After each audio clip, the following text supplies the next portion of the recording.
videos. Is I it working? also thought of the last time I did a deep dive with you. I talked about my perfect day, Oh and yeah. today indeed is not my perfect It's day. not.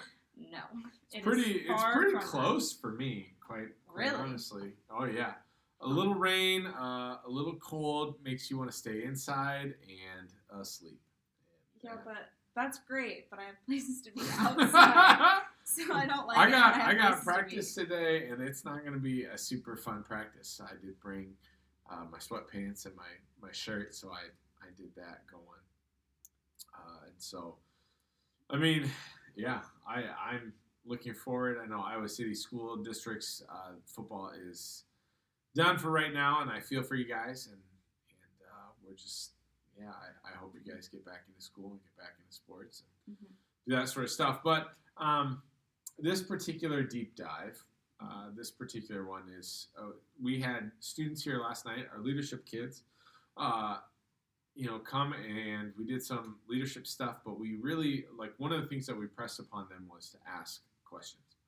And really, what we want out of any of the group that we have is if you have any kind of questions at all, that you should ask them, whether they're smart, quote unquote, smart questions, or dumb questions, or any of that um, sort of stuff. But it doesn't matter to us. The answer is that at no point in church or in youth group should you ever feel like you can't ask a question. We may not have great answers. We may not have, the best answers in the whole world, especially at the time. But we'll definitely look into it. We'll definitely take some time. And so, what we'd like to do here is really kind of maybe spend that time together doing that a little bit. So we picked three, right? We got three questions out of a lot of questions that we'll talk through, and so we're just gonna do that. Yes, I hope the other one is still working. The green light shows that it's still recording. So as long as the green light is on, we're good. Something new. But so I think you're gonna answer the first question. So I'm gonna ask you the first question. Yep. What is the Bible?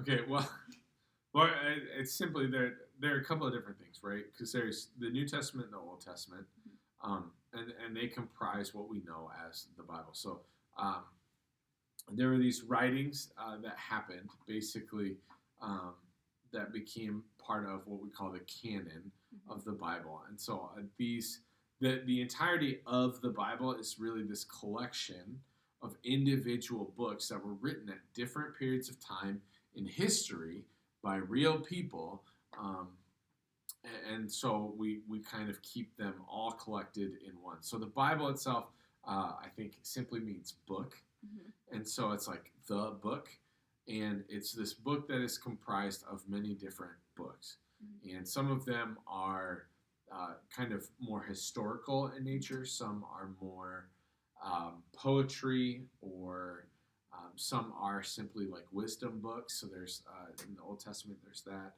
There are letters that like Paul wrote or Peter wrote to different churches within the New Testament, and then there are narratives. Yeah, I thought did I not? Maybe anyway, you did. I don't know. You there did are. Say it's narratives. like Genesis is a narrative, with some question parts of what is poetry and that sort of stuff. Like the gospel accounts are narratives. Right, they're telling a story, a historical event that happened, and that sort of stuff. And so, those are the things. Like as I think about the Bible, it's that. If you want to know like how we got the Bible, it's just a slightly different story. But it is, it's one of those things where the reason that we have the books that we have in the New Testament and Old Testament are kind of this idea that can we attribute them to an apostle? So this is, can we attribute them to an eyewitness? So like Matthew and Mark and John. I'm sorry, no, it's just Matthew and John. And then Mark and Luke they both traveled with a apostle, and so they kind of get lumped into that. And so then what you're really looking at for the New Testament sort of things is this idea that we have looked, and they're the most historically reliable kind of documents that we have.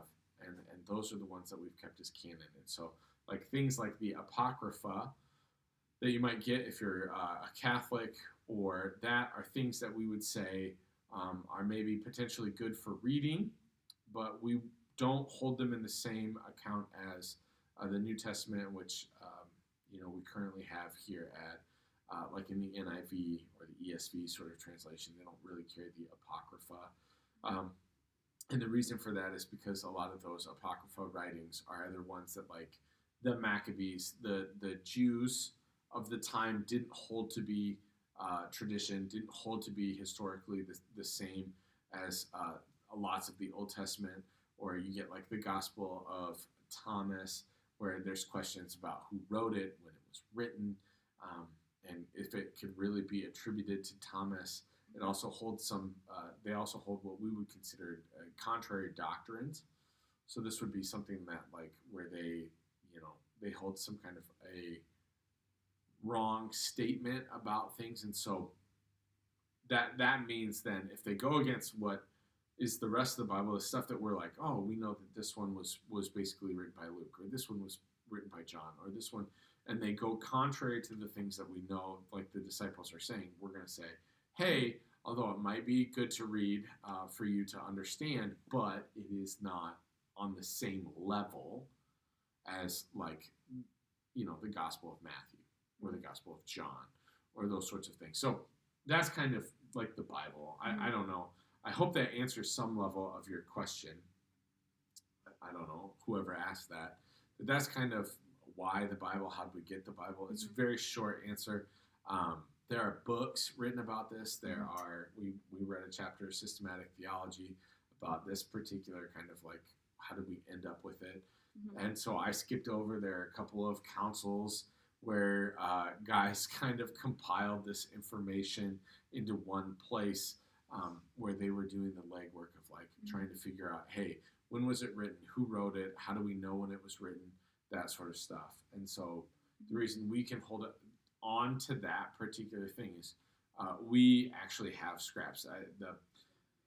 The first kind of, the closest to the actual event that we have is and it might actually be younger than this, a different one. But there is a piece of one of the Gospels that was written, it's approximately 120 AD, and it's plus or minus 25 years or something like that. So the idea is, like, we know that whatever was basically within 50, 60 years of this document being written, we have that document, and that document is basically the same as the document we have now. I say basically the same because there are a couple of like some added notes. They do not change either the meaning or the understanding of what happened. Okay, but they add for clarification of certain things, like we're not first century Jews, so we don't actually understand everything that happened in that sort of like time frame. But right, it is the same as that document. And so we can see that, and we can basically say the document that we have at whatever 2020 is about the same as the document they had at 120 AD, which is pretty incredible when you think about just the amount of time that has transpired between then and now. 2,000 years. It's pretty crazy. Or whatever, 1,900 years.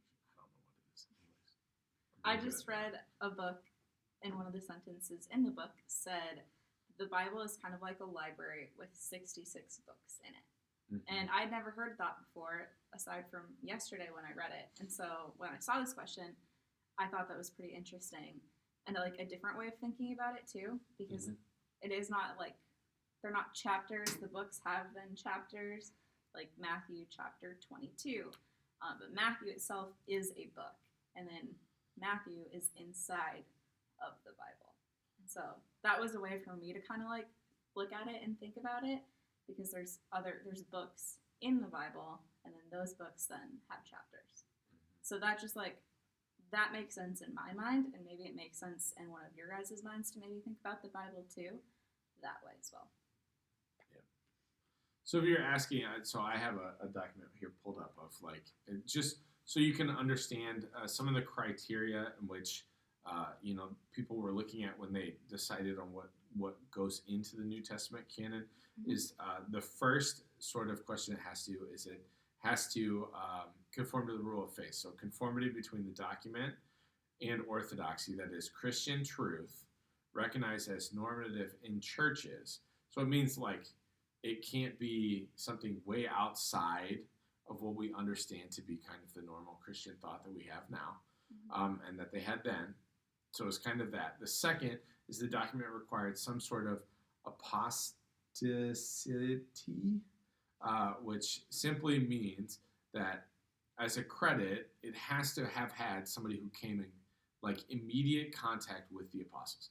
Either they were one or they were like meeting with one. Like they were a traveling companion. That's why Luke gets in, right? Because he measures up with the truth that we understand.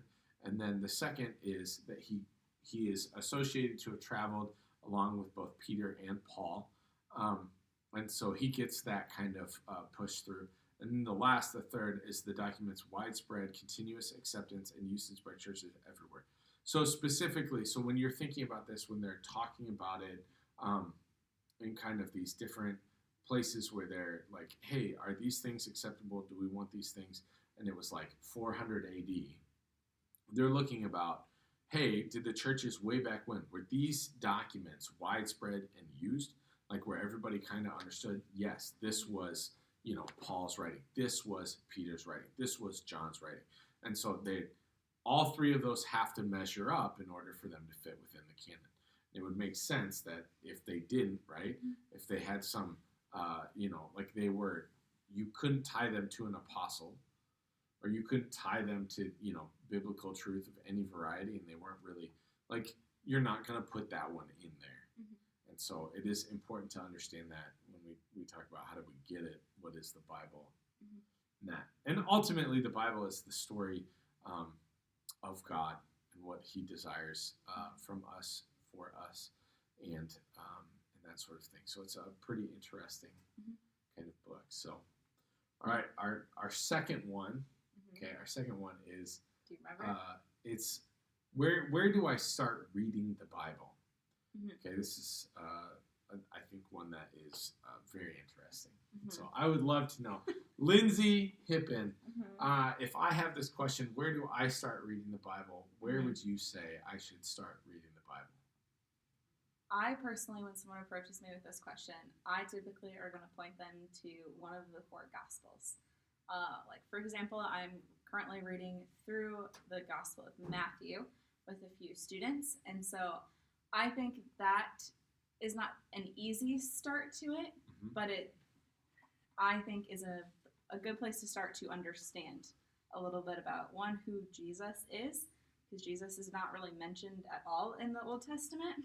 And so Jesus is a very talked about person in society today, so now you can know a little bit more about Jesus. It kind of goes through, or it does go through, the life of Jesus and kind of his life on earth. And so whether that is Matthew, I know a lot of people also like John, because John sometimes feels more like a story.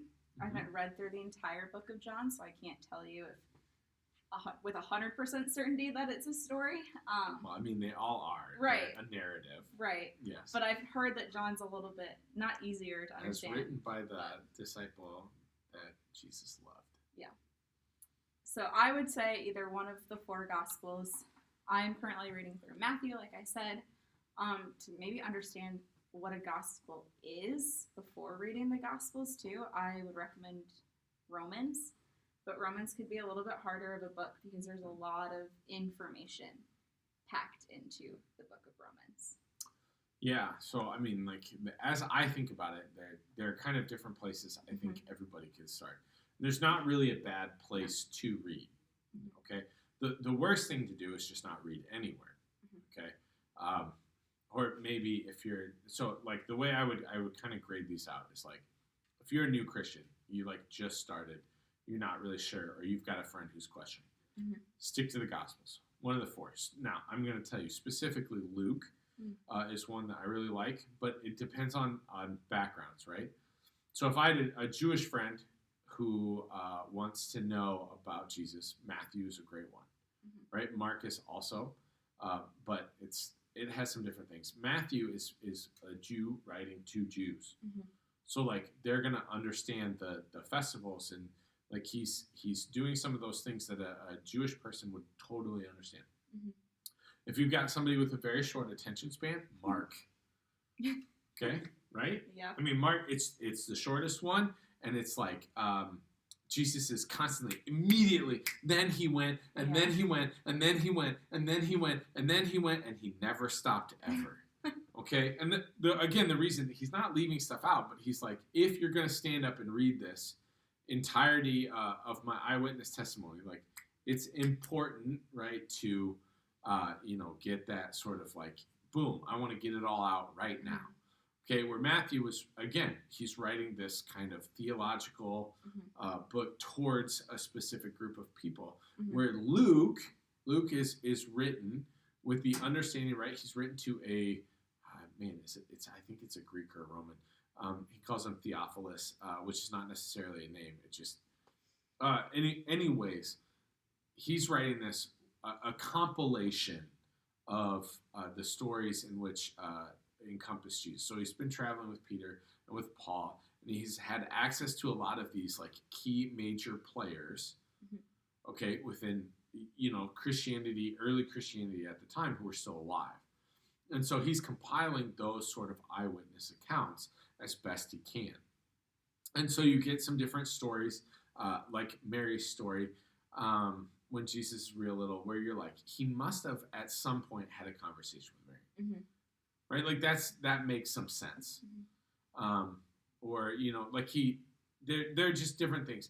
And he writes it more like a modern reader would want to read a story, right? He starts from when he was born and he goes until he's dead. And then he continues on into Acts. So you kind of get this history from the beginning to kind of the conclusion of when he was writing. And so Luke is great for that sort of you've got a thinker in your life or a real, like a modern sort of reader. Luke is great. And then John is specifically, he was writing, it's the last one that was written as far as we understand in the time frame, and it was kind of written to counteract some different heresies of the time. And so it's really good because it is that, and there are some different, like, John 1 is incredibly beautiful. And in the beginning was the Word, and the Word was with God, and the Word was God, and through him all things were made, and without him nothing would be made that has been made. And you just get kind of this, and that there's light and life and darkness and all that sort of stuff, and it's really sort of a beautiful book. And it really focuses most specifically on Jesus' last moments on earth. So different focuses for different things. So you can read, if you're a new Christian, one of those places, you got a friend who's questioning, it's one of those things. If you kind of feel confident there, I would just say any of the New Testament writing is pretty good to understand kind of more the practical understanding of what we do as Christians. Ephesians is fantastic, right? 1 Corinthians is pretty good on like, hey, corrective behavior sort of things within the church. Or, Timothy, if you're like looking to become a leader, right? Timothy was an up and coming sort of like pastor, and Paul is writing to him in this effort to raise him up well after he had spent some time with him. So there are like lots of, I would say there are lots of different places to go, and you can do that. Psalms, Proverbs. One of my favorite things to do with the Proverbs, because there's 31 Proverbs, is to read a chapter in the Proverbs once a day every month. And so, read Proverbs every day for an entire year, and you'll have read it 12 times. And I think that's super cool. Proverbs is just filled with a bunch of wisdom from, I can't remember who has written, who wrote Proverbs. A king, right? Yep. Typically. Yep. I don't know. It's just filled with a lot of wisdom, and I really like that, to just keep learning and to like keep questioning a few things. And the Psalms are also a really good place to just go and rest in. Most of those Psalms were praises, and that's how like they worshipped. So sometimes, I mean, I can't sing, but I like to like read a psalm with some type of lyric wise and read it as though I'm worshiping Jesus instead of listening to worship Mhm. music. Absolutely. I mean, you find, right, a lot of them are, you know, Mhm. we steal them and Mhm. do that sort of stuff into our kind of our music. So there's like, lots of different things. Two women that I like to look up to in the Bible, though, and read are Ruth and Esther. Yep. So if Those you're ladies. interested in, those are shorter books of the Bible, I believe. Ruth is only about 4 or 5 chapters. And I also just really love the story of Esther. And so if you're interested in reading like about a certain character, I think the Old Testament is a good place to go for that. Mm-hmm. You can read shorter chapters like that, like what we're doing with Jonah on Sunday nights. If you want to read the story of Jonah, you can do that. Minor prophets are typically minor for a reason. Right, Their but books they're are shorter. It doesn't seem as intimidating because I feel like I literally am reading a Ruth story of how she came and has like stayed faithful to the Lord.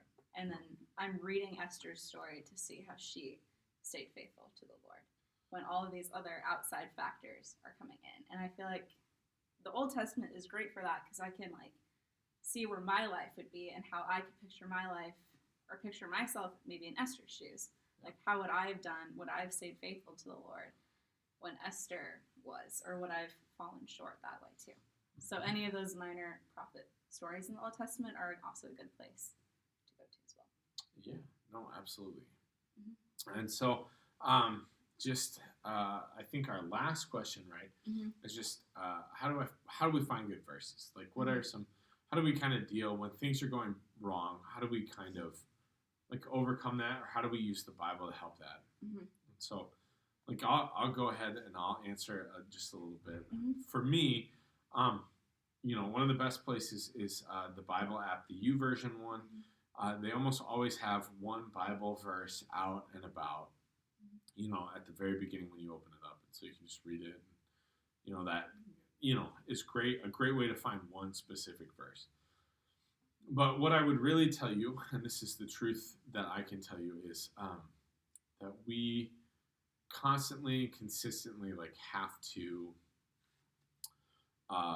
be reading the Bible and kind of jamming it in our hearts, like just deep down, like getting after it.